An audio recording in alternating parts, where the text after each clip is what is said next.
Hello, this is Diana Sescolini, and we're going to start talking about Chapter 8, which is about payroll accounting, employee earnings, and deductions. Let me adjust my little screen here. So I'm going to park myself up here in the corner so you can actually see what we're going to be talking about today. Now this part is going to be from your perspective as an employee, how you get paid, how your taxes are calculated. So we're going to talk about this first. So again, it's about payroll. But before we even talk about employee payroll, we need to understand the difference between an employee and an independent contractor. It's a very big controversy right now. A matter of fact, there's always issues with our government about, are you a contractor or are you an employee? So in case you didn't know it, payroll cost is the biggest expense for any business. And if I'm going to have employees, I have to have certain, the law requires that I keep records for them. Whether they're an employee or as a contractor, the law still has lots of regulations about what you need to do. So the question is, how do I know the difference between a contractor and an employee? That really should say employee, not employers, guys.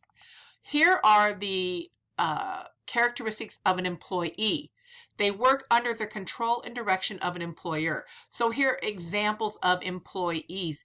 These are the type of people who usually go to some sort of job, work X amount of hours, and are paid hourly.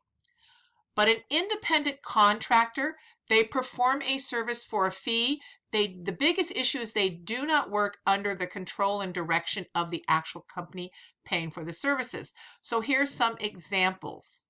Okay, so even your plumber can be considered an independent contractor.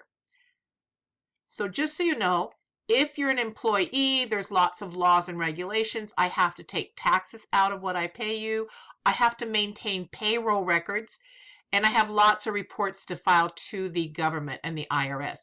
If it's an independent contractor, I only have to fill out one form, and that's a 1099, and that tells the IRS that I paid you X amount of money, and I do not have to fill out any or withhold any taxes on a 1099. So this video actually concludes the beginning of Chapter 8, where we talk about the difference between employees and contractors. On the next video, we'll start talking about how your earnings are calculated and how we calculate taxes.